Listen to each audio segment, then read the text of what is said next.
Bueno, buenos días, mi coronel, muchas gracias. Buenos días a todos los asistentes a esta sala virtual de la Fundación Excelencia, Liderazgo y Transformación. Hoy vamos a hacer la emisión 142 de uno de los, y para el efecto tomamos a uno de los episodios más cruentos y más icónicos y más significativos de la agresión del terrorismo comunista contra Colombia. Y nos referimos al ataque terrorista del bloque oriental de las FARC contra el Club El Nogal en Bogotá en hechos que ocurrieron el 7 de febrero de 2003. Ya son 19 años y prácticamente 5 meses, 4 meses de haber ocurrido este acto criminal, eh, en el cual de manera increíble un juez de la República condenó a la nación a responder por los crímenes y a los terroristas de las FARC, la JEP, fue y les dio el aval de que era parte del conflicto y fueron y lo reconocieron públicamente y de remate los familiares de las víctimas o quienes fueron víctimas terminaron dándoles abrazos y perdones a estos criminales. El análisis que vamos a hacer hoy, como siempre, contiene elementos sociológicos, políticos, geopolíticos, históricos, y no solo la acción armada, para que quede en la memoria de los colombianos y del mundo una realidad clara y directa de lo que ha sido esta agresión comunista contra Colombia.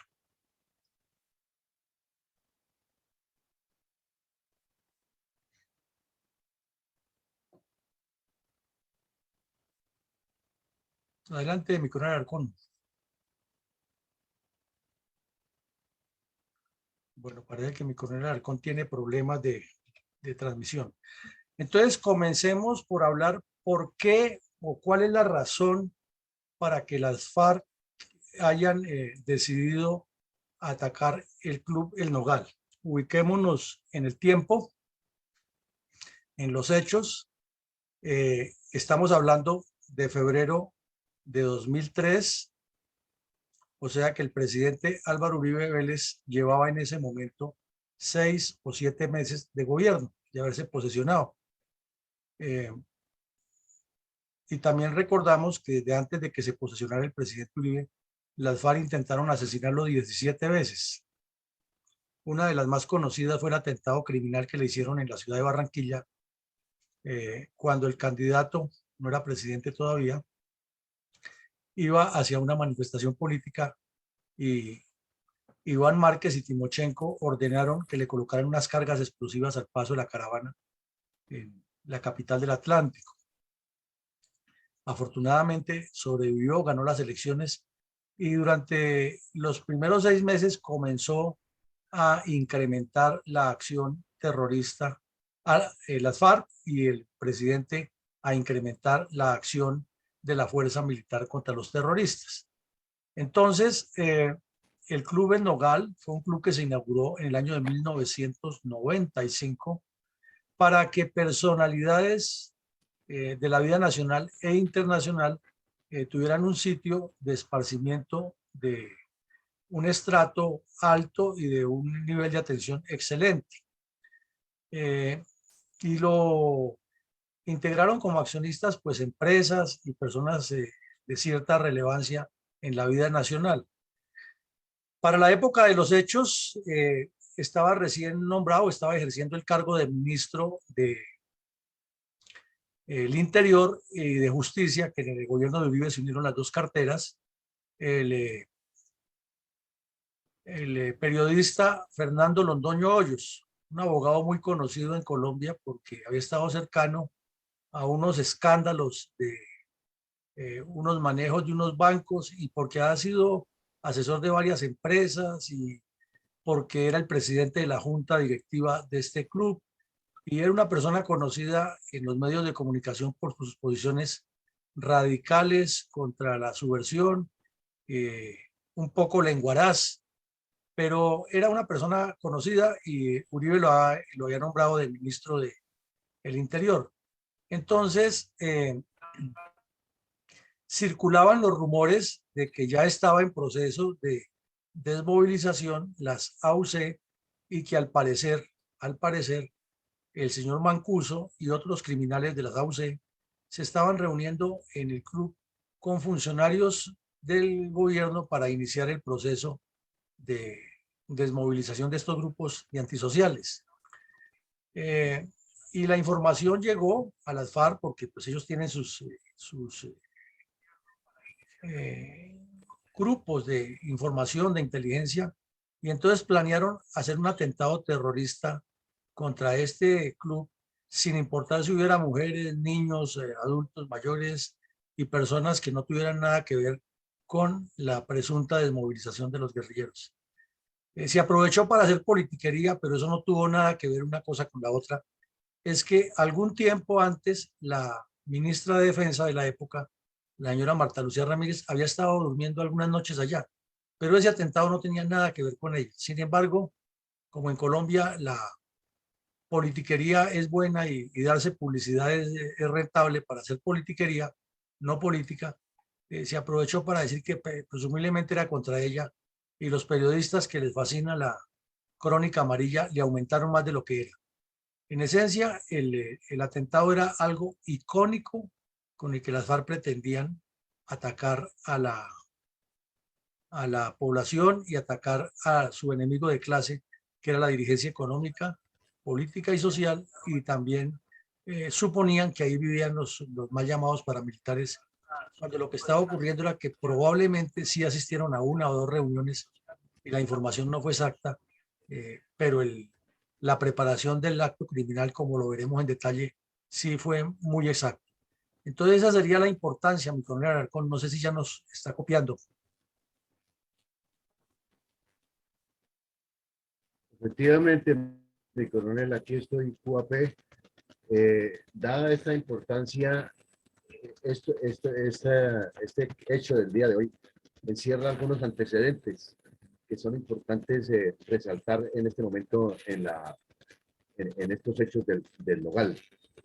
¿Cuáles serían estos antecedentes? Bueno, mi coronel, de eso, pues, además de la especulación que tuvo la prensa en su momento, sí hay una cantidad de hechos que es interesante recordarlo aquí, porque con eso nos queda mucho más claro cuál era la dimensión, qué era lo que ocurría en Colombia, y ojalá que los jóvenes que hoy o que el domingo pasado cometieron el error histórico de elegir a un criminal como presidente de la República supieran esto y lo entendieran y se dieran cuenta del error que se cometió al legitimar a un terrorista como presidente de Colombia, porque él no estuvo en este acto, pero es parte del proceso de lo que llegó a ocurrir. Entonces, recordemos que antes de posesionarse el presidente Uribe, el Mono Jojoy había liberado a unos soldados secuestrados, una cantidad grande de varios asaltos criminales de las FARC, y había anunciado y reiterado que ellos venían para las ciudades y que nos pillamos en las ciudades, dijo. Y para esa época había ocurrido un atentado terrorista en la cárcel, La Picota, de donde sacaron a varios criminales que estaban presos allí y que luego inclusive fueron firmantes del Pacto de Paz, y después los vimos en la segunda Marquetalia. Entonces, para ver quiénes son estos delincuentes. En segunda medida, por esos días en Bogotá habían ocurrido varios atentados terroristas que los dirigía el Tornillo Lozada, que ahora es un honorable senador y es un honorable patriota, y los medios de comunicación le corren los periodistas y le hablan como si estuvieran hablando con un estadista, y se les olvida de la calidad de asesino que es este sujeto. Además que es un pedófilo reconocido. Este criminal organizó varios ataques aquí en Bogotá, en los cuales participó muchas veces la holandesa Tania Niemeyer, que aparece ante los medios y ante escenarios académicos como la políglota y la cara bonita de las FARC y la cara amable y la relacionista internacional de este grupo terrorista. Y a todo el mundo se le olvida que ella participó en varios de estos actos criminales. No en el del Nogal, pero sí participó en otros, siguiendo órdenes del Tornillo Lozada y del Mono Jojoy. Entre esos actos, recordemos que hubo uno que se descubrió que iban a hacer una la colocación de un carro bomba en el hospital militar y ahí hubieran muerto muchísimos militares y civiles al servicio de la sanidad de las fuerzas. Afortunadamente, ese se logró evitar. Pero hubo otros aquí en Bogotá contra los cajeros automáticos, contra empresas, en una gasolinera. En Fusagasugá explotó otro carro bomba de la misma dimensión y muchos hechos que inclusive tuvieron el ataque con lanzacohetes y morteros a la Embajada de Estados Unidos. Lo que pasa es que de tantos hechos criminales que han ocurrido en Colombia, se nos olvida y terminamos viviendo del momento y de lo que la prensa amarillista y oportunista vende y al país se le olvida la verdad de lo que ocurrió. Entonces, a la Fiscalía General de la Nación llegó una información muy seria, pero no le dieron la importancia. Nunca se supo si por complicidad o por falta de credibilidad en la fuente y terminó en un nivel un poco bajo, no por la persona, sino por la estructura orgánica de la Fiscalía y de ahí no avanzó y no porque la señora no hubiera hecho lo que tenía que hacer, porque en la sentencia del Consejo de Estado, de la cual hablaremos un poco más adelante, con la cual se condena a la nación, quedaron los testimonios de esta señora y realmente son pues desgarradores, pero a la vez aberrantes de cómo funciona la inoperancia de nuestra justicia en Colombia en algunos casos. Pues, ¿qué ocurrió? Que había un terrorista de las FARC que se había desmovilizado, se había entregado al ejército y por la calidad de la información que el hombre manejaba, además por la incidencia que se le ha dado a la fiscalía sobre el control de la información o de los informantes, él había hecho algunas operaciones exitosas con el ejército aquí en el área urbana, pero ya lo del procesar delincuentes y hacer la legitimación de todos los procesos contra estos criminales de las redes urbanas requería obviamente que el CTI, el Cuerpo Técnico de Investigaciones de la Fiscalía, sustanciara los procesos y que un fiscal estuviera a cargo del mismo para emitir las órdenes judiciales y los actos dentro de cada proceso como corresponde en la ley. Entonces, este sujeto había ayudado a la captura de un cabecilla importante y a evitar algunos actos terroristas.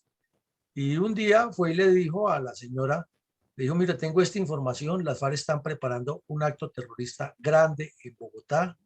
tiene estas connotaciones, conozco al tipo que se llama, le dicen Javier Paz, él hasta el momento no sabía que el propio nombre era Fernando Arellán, pero pues lo describió físicamente. Entonces la señora pues no tenía la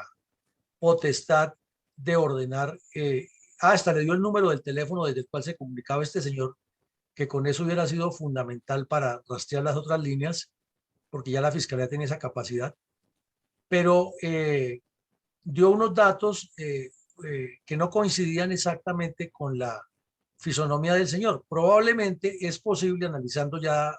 20, 18 años, 19 años después, que el tipo no lo conociera directamente, sino que había recibido de oídas de algún informante de las FARC la descripción y dio algunos datos que no coincidían. Entonces, cuando esta señora le entregó la información a su superior inmediato de lo que pasaba, dudaron primero que ese tipo tuviera acceso a una información de tan alto nivel. Segundo, a que como no coincidía la descripción física que él hacía del tal Javier Paz, o sea, de Fernando Arellán, pues que de pronto estaba especulando y que era mejor esperar. Y resulta que desafortunadamente unos aducen que por la cantidad de teléfonos que tenían que interceptar para tantos delitos que se cometen en Colombia, y otro por prioridades y otro por negligencia, diríamos, desde esta óptica, no se hizo nada más y ahí quedó. Sin embargo, el señor siguió insistiendo y esta muchacha volvió e informó que se presumía que iba a haber un acto terrorista en el sector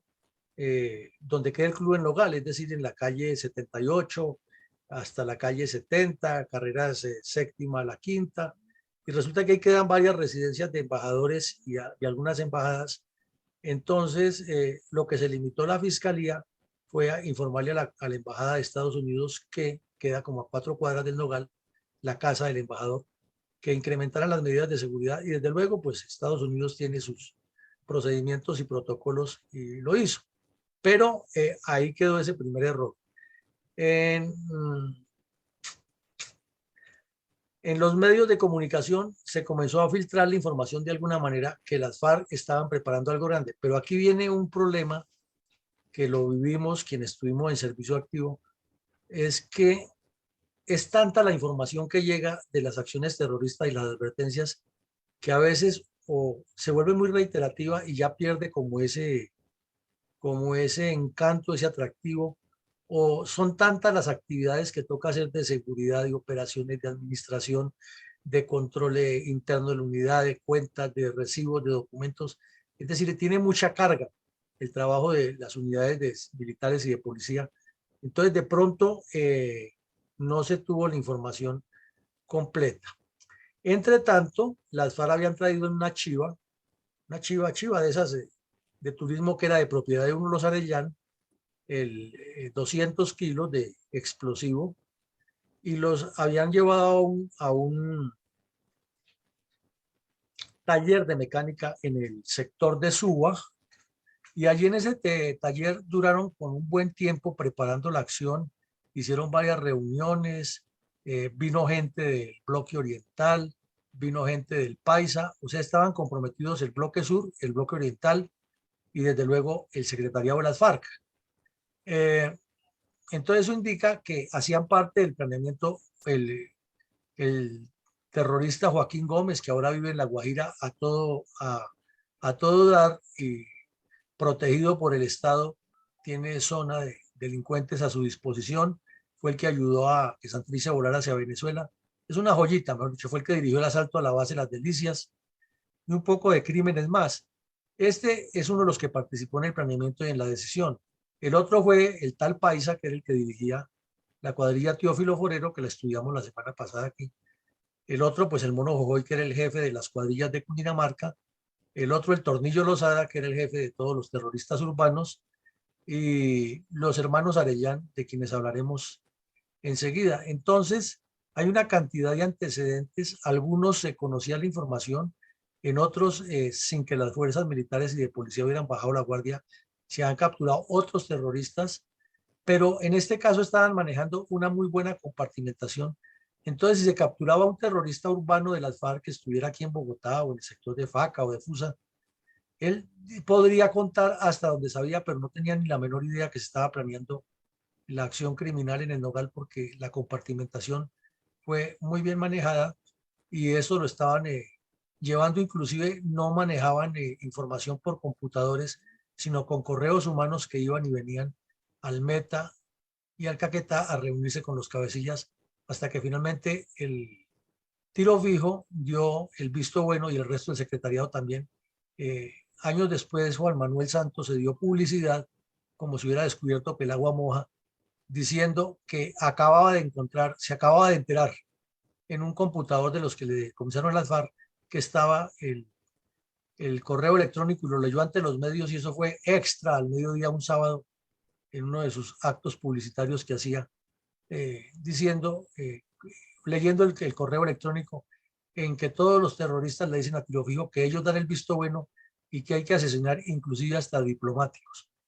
Entonces uno no entiende cómo la comunidad internacional, teniendo esa información tan a la mano, se presta para esos shows publicitarios de las FARC y hasta lo reciben en las embajadas.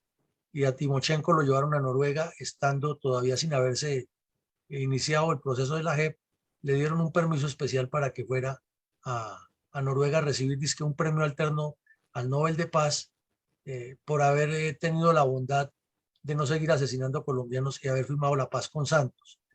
Y regresó y ahora es honorable senador y nada de raro sería que Petro lo nombre hasta de ministro de Defensa porque hacían del mundo al revés en Colombia. Entonces, esos serían algunos de los antecedentes, mi coronel. Muchas gracias, mi coronel. ¿Cuál es la importancia de nombrar en estos hechos los nombres de los hermanos Arellano? Arellán. Bueno, los Arellán son una familia que encarnaría todo el proceso histórico del Partido Comunista y las FARC si se enfocara desde esa óptica y se viera su vinculación con el grupo criminal. Esta es una familia de campesina del municipio de Icononso, Tolima, que se asentó o se volvió comunista desde la época en que Juan de la Cruz Varela llegó a la región. Entonces eran de abuelos, padres, hijos, nietos y toda la familia metida de alguna manera con las FARC. Y la segunda generación, es decir, la de los más conocidos de Arellán, los tres hermanos, todos terroristas de las FARC, muy hábiles, con algunas destrezas personales, aunque tenían poca educación académica, formación académica, pero personas hábiles para moverse en el medio, con habilidad de ser comerciantes, con buenos contactos del Partido Comunista en Bogotá, muy cercanos a las redes urbanas de las FARC, mandaderos del Mono Jojoy de muchísima confianza y partícipes en muchos actos criminales. Inclusive uno de esos fue el que recibió y acompañó a, a la terrorista holandesa Tania Niemeyer y le presentó estudiantes, y ahí fue cuando ella convivió con uno y con otro y participaba en acciones criminales, que ella misma lo cuenta en su libro, que el propagandista de las FARC, Enrique Botero, le publicó como una entrevista. Entonces, esta familia Arellán venía integrando todo tipo de acciones criminales de las FARC desde hace muchos años, pero con énfasis en las acciones urbanas. Ellos tenían la posibilidad, como lo hacía el Tornillo Lozada y lo hizo casi toda su carrera delictiva, de estar en Bogotá un tiempo, de ir a los campamentos de las FARC en el Meta, en Cundinamarca, en otras partes, y eran una especie de lo que llamaron en algún momento ayudantías. Y esos Arellán se encargaron de reclutar a los sobrinos y a los hijos, y todos hacían parte de. Entonces, uno de ellos tenía habilidades especiales para jugar squash, de esos sobrinos. Curiosamente, y hay un detalle aquí que sin ser despectivo ni nada, tenerlo en cuenta, el Partido Comunista en los años 60, 50, 60, organizó invasiones y tomas de tierra urbanas en Bogotá, y esas tomas incluyeron la construcción de un barrio de invasión que se llamó Policarpa Salabarrieta, en predios que eran del Hospital de la Ortúa. El Hospital de la Ortúa tenía unos buenos predios. Bogotá, pues en ese tiempo era una ciudad todavía sin el desarrollo urbano actual. Y ahí el Partido Comunista organizó una invasión de tierras y la legitimaron, y luego ya los alcaldes sucesivos de Bogotá le fueron colocando servicios públicos, loteo, catastro, etcétera, y se legalizó. Pero resulta que allá vivieron y todavía viven durante muchos años miembros del Partido Comunista y miembros de las redes de apoyo de las FARC. Eso no era un secreto para la inteligencia militar ni para nadie, que en el barrio Policarpa Salabarrieta existían redes urbanas de apoyo a las FARC, y que cada vez que había manifestaciones en Bogotá con la colocación de tachuelas y daños a los buses y queme buses, el mismo vandalismo que hacen ahora los de la primera línea, lo hacían en esa época. Claro, no con la misma intensidad, pero lo hacían, y muchos de esos salían del barrio Policarpa Salabarrieta. Pues el señor Arellán, el Freddy, el que jugaba squash, el especialista, vivía allá y estuvo trabajando en varios clubes de, de instructor de squash, pero por alguna razón, por su comportamiento que no era muy cercano con la honestidad, lo echaban porque le pedía plata prestada a los alumnos, a los estudiantes de squash de esos clubes, y no les cumplía. En algunos casos prometió conseguirles raquetas de alta calidad para jugar squash y nunca les cumplió. Entonces lo echaban de esos, pero conoció alguno de esos alumnos que tuvo, y le pidió el favor que le ayudara a conseguir trabajo porque no tenía. Y esta persona, completamente ingenua de saber que ya era un miembro de las FARC, miembro urbano de las FARC, le consiguió el trabajo en el Club del Nogal. Y entonces le reportaron al Mono Jojoy, al Tornillo Lozada y al Paisa, que ese joven estaba incrustado nada más y nada menos que en el Club del Nogal. Entonces él trajo a varios terroristas y los fue haciendo como que eran amigos de él. Entonces se les ocurrió una idea luminosa a las FARC, que fue comprarle una acción al señor Arellán, a Freddy, como miembro del club y por medio de una empresa de fachada que crearon que se llamaba Invernaderos Invernar, y aquí en el occidente de Bogotá hicieron todo el montaje de una supuesta empresa que vendía equipos para los invernaderos en los cultivos de flores. O sea, hicieron todo el ejercicio como era. Y entonces, al hacer algún estudio breve, no muy profundo,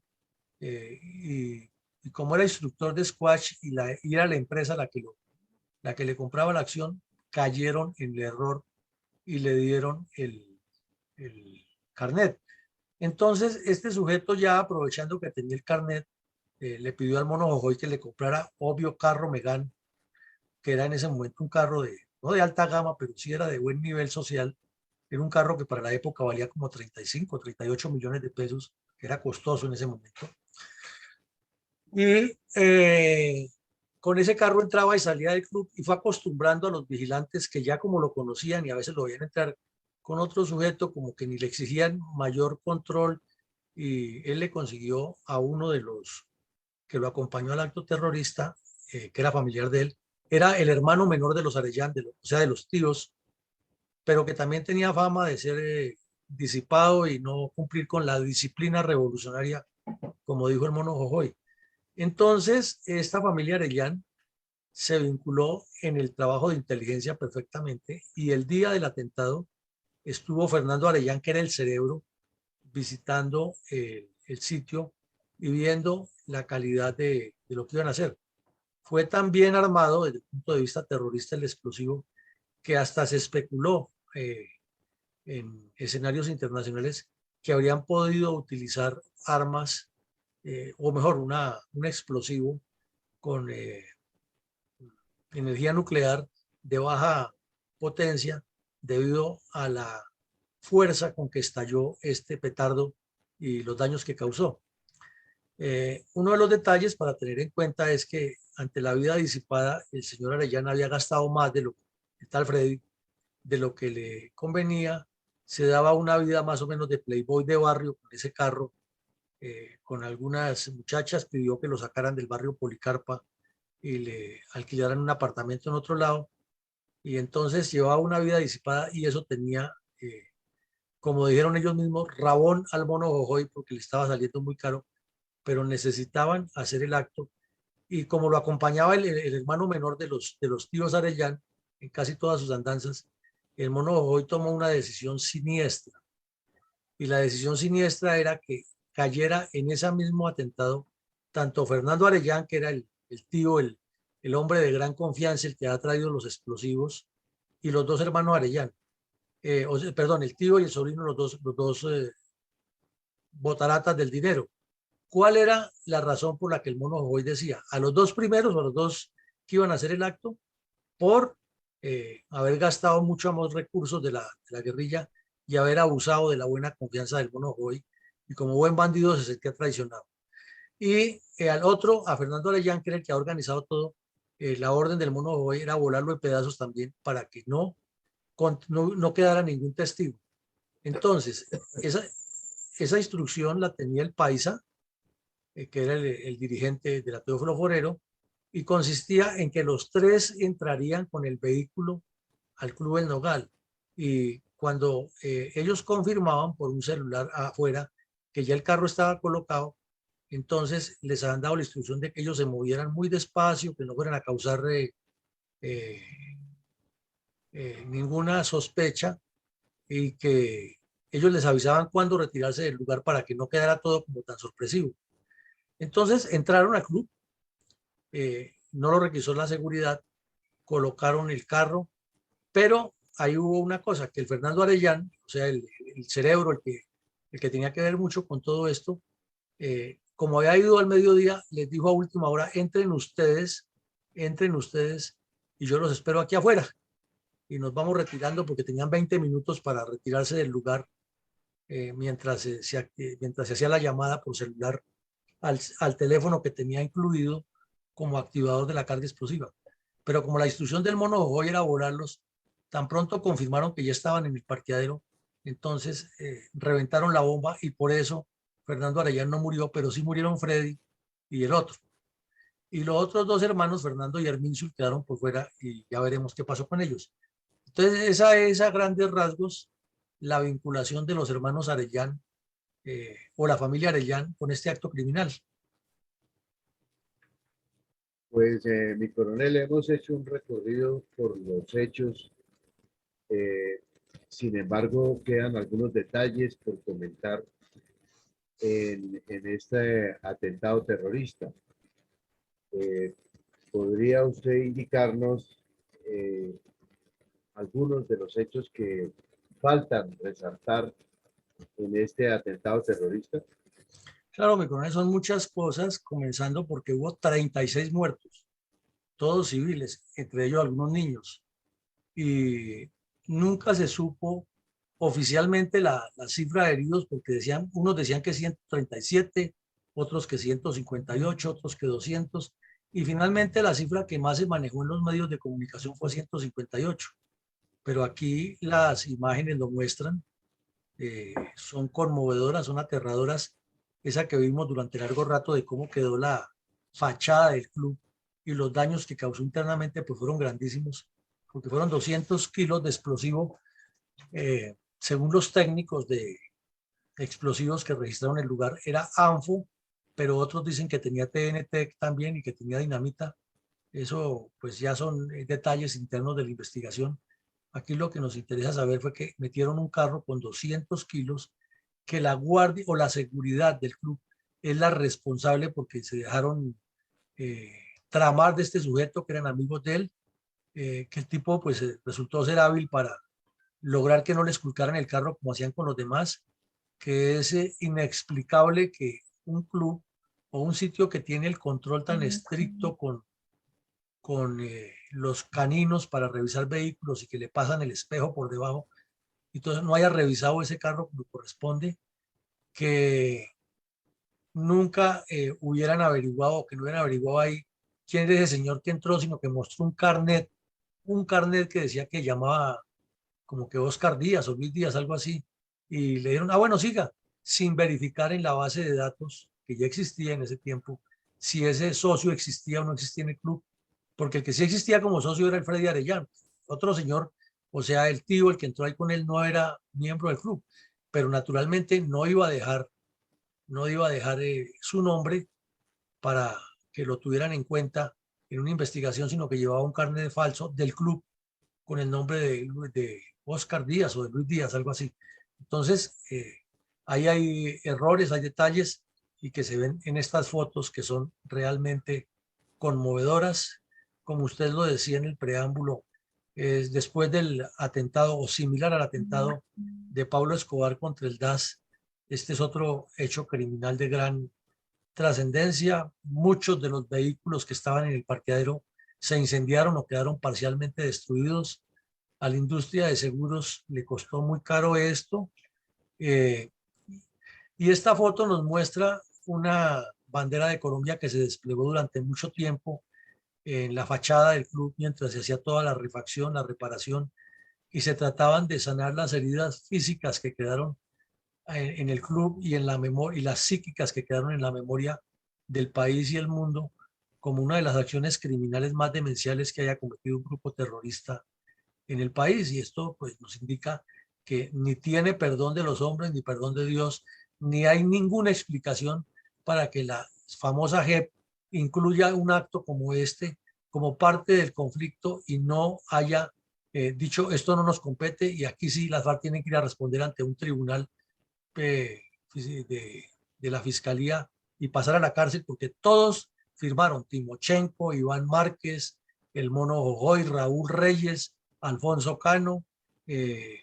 Iván Ríos y Tirofijo, todos firmaron la autorización para que el Paisa acometiera esta acción. ¿Cómo sería de grave que el mismo Paisa, que era un criminal de esos que no tenía compasión con nadie, ni tenía límites en sus acciones delictivas y que tenía ya aprobación, carta blanca del Tornillo Lozada y de los otros para cometer acciones criminales en Bogotá, no se atrevió a hacerlo hasta que no consultó y refinó todo con el secretariado. ¿Cómo sería de grave esto? Entonces es increíble que estos delincuentes ahora sean honorables senadores y que nadie tome la acción correctiva, porque en el pacto Far Santos quedó así y es parte del proceso, y si no, entonces, como dijo Santos, se nos vuelven para las ciudades y nos enloquecen. Entonces mejor tenerlos sentados en el Congreso legislando a favor del comunismo y no eh, en las ciudades o en el monte haciendo daños. Esta noticia se publicó en el periódico El Espectador. Este sujeto que ustedes ven aquí, Ricardo Falla Forero, es otro delincuente de las FARC de cuello blanco que vivió en San Vicente del Caguán mucho tiempo con una fachada de que era un ganadero y que era una persona honorable, con cierto nivel social dentro de la ciudadanía de Neiva, pero en realidad es un miembro de las FARC. Y este sujeto de un momento a otro se regresó de San Vicente del Caguán con el cuento de que le había ido mal en los negocios y montó unos negocios en Neiva y compró apartamento nada más y nada menos que en el edificio Miraflores, que era el más costoso de Neiva. Y este sujeto fue el que dirigió todo el trabajo logístico y de complementación de la inteligencia para que se produjera el secuestro de 15 personas en el edificio Miraflores. Y en la casa de él vivía una guerrillera que era la que hacía de muchacha de servicio y le servía de estafeta a los bandidos y les iba dando la información exacta. Este que vemos aquí, Herminsun Arellán, es el otro complotado, hermano de Fernando y tío de Freddy, que participó también en el planeamiento del hecho criminal. Estos sujetos, Arellán, recibieron una buena cantidad del dinero con el que financiaron el ataque de parte de este delincuente. Y él fue el que les pagó todo, la estadía en Bogotá, los peajes, el transporte, y era el que tenía que rendirle cuentas al mono Jojoy y al paisa. Y este fue el mismo que les pegó la ventada de que se estaban excediendo en gastos y el responsable del asesinato por parte de las FARC de los dos bandidos que colocaron el carro bomba. Al principio vivía normalmente en Neiva, pero cuando ya se dio cuenta que le iban a echar mano, se voló y después apareció por ahí en un medio de comunicación diciendo que él era una inocente paloma. Y hasta el momento, pues no se le siguió el rastro, pero ahora nada de raro que debe ser a lo mejor asesor financiero de Timochenko, de algún bandido del Congreso de la República. Eso es lo que se fue detectando. Este Fernando Arellán, aquí ustedes lo ven, es el, el que movió cielo y tierra, fue capturado en 2005, procesado y condenado a 40 años por el terrorismo, y cuando comenzaron las imposiciones de las FARC en Cuba, una de las imposiciones del Tornillo Lozada al general Mora y a todos los arrodillados que fueron allá a Cuba era que tenían que sacar de la cárcel a este, y lo sacaron. Entonces no ha llevado mucho tiempo y se vinculó a la JEP y participó en el show publicitario de Juan Manuel Santos y todo lo que sabemos, cuando lo capturaron aquí en Bogotá otra vez porque iba a salir del país para Cancún con la familia. Entonces uno dice, un criminal de estos que era de origen campesino, que no tenía nada que ver, cómo puede salir del país y con permiso de la JEP. Entonces se armó un novelón de esos que ustedes ya recuerdan que ocurren acá rato en el país, y finalmente quedó libre y no pasó nada. Y la familia, que tiene que ver mucho con los crímenes de las FARC, nunca ha sido procesada por nada. Y ahí lo tenemos. Y hoy en día debe ser también, suponemos, otro de los asesores del Tornillo Lozado, algún delincuente de estos en el Congreso de la República. Ahí está el señor Arellano. Este otro, Herminsul, fue capturado como casi 10 años después del acto terrorista en el municipio de Vistahermosa, Meta, perdón, en la Macarena Meta. Fue capturado como 3 o 4 meses después de la muerte del mono Jojoy y estaba viviendo allá como un simple campesino con una finca grande, y esa finca era de las FARC, él la administraba y seguía apoyando el terrorismo contra los soldados, contra los colombianos, y un enlace y una estafeta importantísimo. También cuando se impuso todas las actividades del señor Timochenko a Santos y los demás arrodillados allí en Cuba, salió de la cárcel y ahora está libre, protegido por la JEP. Esta foto es realmente una vergüenza porque uno no entiende cómo las víctimas se prestan para esos shows. Aquí tenemos a dos exintegrantes de los grupos de autodefensa mal llamados paramilitares, al Tornillo Lozada y a una señora que demandó al Estado por una millonada, como si la culpa fuera el Estado y no de estos criminales, y hicieron una reunión en el Club del Nogal promovida por el cura de Ru y terminó esta señora abrazada con el Tornillo Lozada, que es uno de los que ordenó asesinar tanta gente. El Tornillo Lozada salió y dijo en público, sí, sí, nosotros lo hicimos, pero es que fue parte de la guerra. Timochenko se apartó un poco en esa misma show que ustedes lo ven ahí. Timochenko no participó mucho de los abrazos, ese es más calculador. Y luego, para lavarse las manos, dijo lo que ustedes ven ahí. Nunca ha debido ocurrir ese atentado. Y con eso se lavó las manos y dijo que era un crimen y que no sé qué. Recordemos que mientras Lozada y otros delincuentes de las FARC siempre tratan de salirse y dicen que hay retención económica, Timochenko se ha dicho que han cometido secuestros y aparece como si él realmente, si él quisiera asumir una responsabilidad, pero desde luego no va a ir a la cárcel porque es que él era la víctima, o sea, atenúa un poco el discurso de lo ocurrido. Y eso, como consecuencia, eh, terminó en que la señora, esta que está abrazada con el Tornillo Lozada y con los dos delincuentes de los mal llamados paramilitares, dijeran que, bueno, nosotros los de las autodefensas no teníamos nada que ver con eso. Sí hubo unas reuniones de Mancuso buscando el acercamiento, pero eso no tiene nada que ver con el atentado. Y Mancuso, haciendo el show también desde Estados Unidos, en la cárcel donde está, mandó una carta diciendo que lo que había era que perdonar a todas las víctimas y que perdonar a todos los victimarios y que resarcir a las víctimas. Pues claro, porque a él le conviene, sabe que cuando llega de allá, de Estados Unidos, va a tener que responder aquí ante la justicia por los crímenes que cometió. Entonces también terminó acogido a la JEP y le dieron la vuelta. De remate,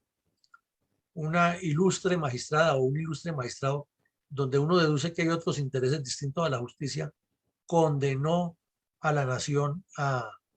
pagar una elevada suma de dinero por los daños causados a las víctimas, con unos argumentos un poco traídos de los cabellos, como suele ocurrir en nuestro país de leguleyos, y eso se contrademandó y luego ya la Corte Suprema de Justicia revisó y declaró que ese fallo no era correcto, pero está en estudio y de todas maneras al final del ejercicio los que vamos a salir pagando por ese acto criminal somos los colombianos con nuestros impuestos, y los bandidos de las FARC se van a salir con la suya porque ya han dicho, sí, nosotros lo hicimos, no se ha debido hacer, lo lamentamos mucho, besos y abrazos para las víctimas, les prometemos que no lo volvemos a hacer. Qué pena con ustedes, pero es que fue una información errada, es que como el que hizo esa vaina fue el paisa, ya se murió y la decisión la tomó el camarada tiro fijo, pero es que fue, que mire, que vea, que es que la propaganda, que no sé qué, pero que lo que necesitamos es un país en paz para que los que pensamos distinto nos tengan ahí, y con eso le dan la vuelta y finalmente se acordarán ustedes de estas palabras, que vamos a terminar los colombianos pagando la indemnización que le van a dar a esas víctimas, que va a ser una cosa multimillonaria, y los terroristas de las FARC seguirán en el Congreso y nada ocurrirá. Esos serían los hechos que faltaban por relacionar, mi coronel Alarcón. Grandes rasgos, ¿no? Muchas gracias, mi coronel. Pues han transcurrido ya un poco más de 19 años de este sangriento episodio del conflicto armado en Colombia, mi coronel. ¿Cuáles considera son las consecuencias o las conclusiones que podemos sacar del orden político, militar, social, geopolítico y moral a raíz de estos hechos lamentables? Bueno, mi coronel comenzaría por decir en lo moral. Es increíble que un asesino como este delincuente que vemos en la foto, el tal Timochenko, tenga el cinismo de salir ante los medios a decir lo que dice y sea miembro del Congreso de la República. Eso no tiene ni perdón ni explicación. Aquí nos pueden decir mil cosas, que es que hubo un acuerdo de paz y que la única forma de evitar que siguieran cometiendo crímenes era esa. Todas esas explicaciones las pueden dar, pero los hechos están, las imágenes las acabamos de ver y este delincuente dio el visto bueno para que atentaran contra el Club El Nogal. Entonces, este sujeto debía estar en una cárcel con barrotes y con pijama de rayas, como terminó su nefasta vida Abimael Guzmán, y no legislando para los colombianos, y fuera de eso legislando a favor de sus proyectos históricos de someter a Colombia al, al arbitrio de dictaduras comunistas. Entonces, en lo moral, la responsabilidad de la dirigencia política que ha brillado por su ausencia durante todo el proceso del pacto Far Santos, de la firma de ese pacto de cuervos y de lo que ha ocurrido después, una dirigencia oportunista que no ha hecho sino tratar de sacar ventajas de lo que ocurre a favor de ellos y no de Colombia. Ahí hay una responsabilidad moral muy grande. Y de los jueces de la República que no actuaron con contundencia y que siguen sin actuar, y de ese tribunal de bolsillo que llama la JEP, que por más de que le den unas garantías y unas gabelas, no debería proceder de esa manera, exculpando a estos delincuentes de actos tan atroces. Hay una responsabilidad moral también de las víctimas que no han hecho lo que corresponde, denunciando penalmente a estos bandidos y no aceptándoles nada distinto a que purguen condenas y no abrazados con ellos y diciendo que nos estamos reconciliando, porque eso es un show que solo les favorece a ellos. Y de los magistrados que han fallado condenando al Estado, cómo no fallan es que las FARC, con todo el dinero que tienen, y el Partido Comunista Colombiano respondan tanto penal y monetariamente por este hecho, y no condenar al Estado, porque entonces es reventar la cuerda por el lado más débil. En el campo político vemos que todo el esfuerzo que se hizo con la seguridad democrática, con aciertos y errores, fue completamente borrado de un plumazo por el señor Santos, y que luego nos lo impusieron y ya son las marchas, y ahora tenemos un presidente miembro de un grupo terrorista, y de aquí a mañana pues ya será Colombia otra Venezuela, que es lo único que falta. Entonces ahí hay un error grandísimo de la clase política, porque todos los problemas que tiene una nación, un Estado, una sociedad, son debilidades de la dirigencia política. De ahí para allá se desprende todo. Si la dirigencia política falla, si los partidos políticos están deteriorados, erosionados, y no tienen la claridad de defender a la sociedad, al Estado y al país, a la nación, a su integridad territorial, a su institucionalidad, sino que están sacando pelechando para ellos, ocurre lo que vemos. Entonces, aquí no hay que darle vueltas al asunto, ni que es que la paz era necesaria, no. Los criminales deberían responder por sus delitos, y los políticos responder por sus funciones, y no estarle dando vueltas y legitimando con leguleyadas lo que no han hecho. En el campo geopolítico, vemos que un Estado que no ha mirado la dimensión de una agresión y que la sigue considerando como un asunto de orden público y no como un asunto de seguridad nacional y de supervivencia del Estado, permite que ocurran estos shows, y que gente ansiosa de darse publicidad le facilite a los criminales que hagan esto, que pasará a la historia como una vergüenza, y en 100 o 200 años nuestros herederos mirarán esto como lo que es lo más trágico y lo más dramático de un país, dándole este tipo de publicidades y de propaganda a delincuentes que han cometido actos tan atroces como asesinar a 36 personas, entre ellos niños, con un ataque con explosivos, argumentando, como lo reconocieron ellos mismos después, que la información que tenían no era exacta, de que allí vivían los mal llamados paramilitares, sino que era un deseo de Tiro Fijo y de ellos mismos. Claro, lo más fácil es echarle la culpa solo a Tiro Fijo, de causarle un daño a lo que ellos llaman la oligarquía y, y el poder del capital, e inclusive está escrito asesinar diplomáticos que fueran al club a reunirse con ellos, porque supuestamente lo que ellos creían era que había un conciliaburo entre paramilitares y, y personas de influencia política y social en Colombia para atacarlos, entonces que había que golpearlos donde más les dolía. Cuando se dieron cuenta de lo que del error tan grave que cometieron, entonces dieron el tercio atrás, que esto no ha debido ocurrir, que el abrazo de la señora y los besos y traer a dos bandidos de las autodefensas a que pusieran la cara, con eso le quieren dar la vuelta a un hecho que la humanidad no lo puede olvidar porque es de esa gravedad. Y en el campo social queda muy clara la falta de acción del Estado sobre las comunidades en Icononso, Tolima, en el Meta, donde se han asentado, y en estos barrios de asentamientos subnormales, donde los alcaldes se limitan a tratar de legitimar las construcciones del acueducto, de servicios públicos, y no hay una acción del Estado como tal de que esas comunidades se orienten dentro de una integración a la sociedad, sino que la sigan mirando es como un enemigo y que desde allí se gesten todos esos procesos de violencia como se han gestado desde el barrio Policarpa, dirigidos por el Partido Comunista. Entonces, con esto creemos que hemos hecho un resumen dramático, real y de mucha reflexión para los colombianos. Bueno, mi coronel,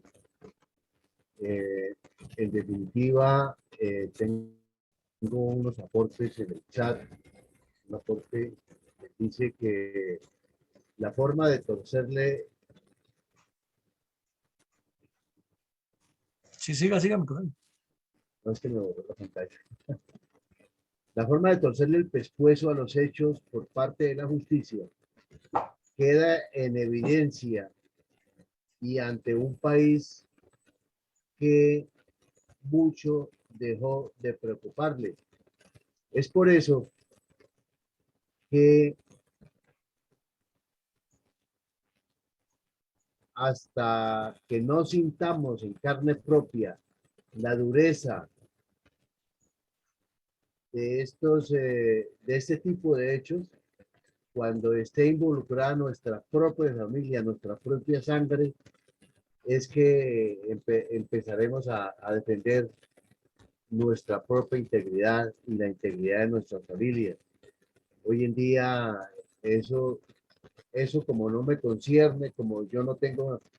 tuve a nadie metido allá en el nogal, poca importancia les da, y mucho menos cuando la justicia ha cambiado un poco de decisiones que se habían tomado con tiempo, pero ahora vinieron con otro fallo que borró todos los demás y condenaron directamente al Estado. Yo no sé,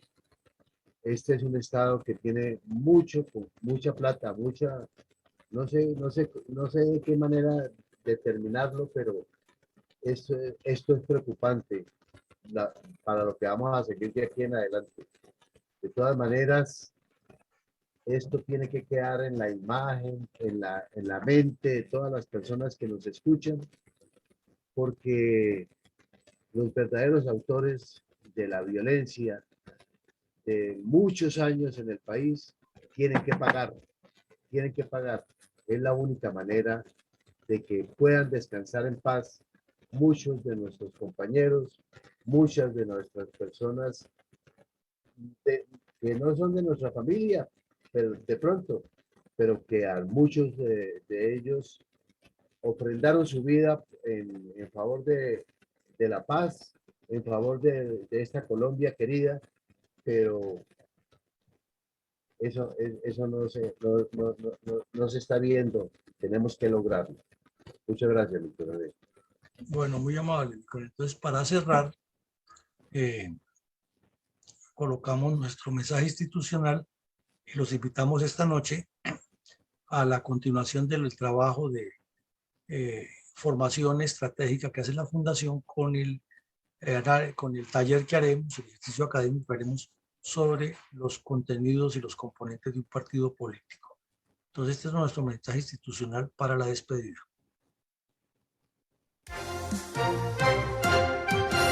La verdadera memoria histórica del conflicto armado en Colombia.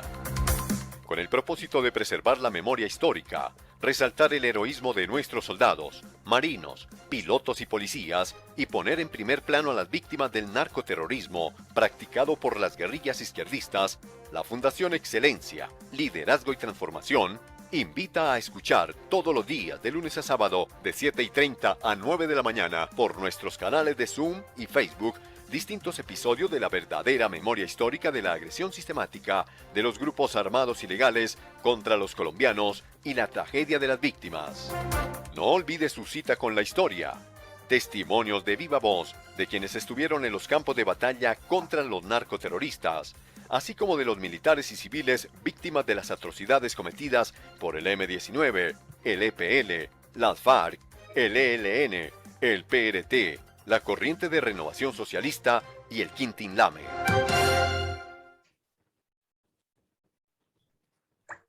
Bueno.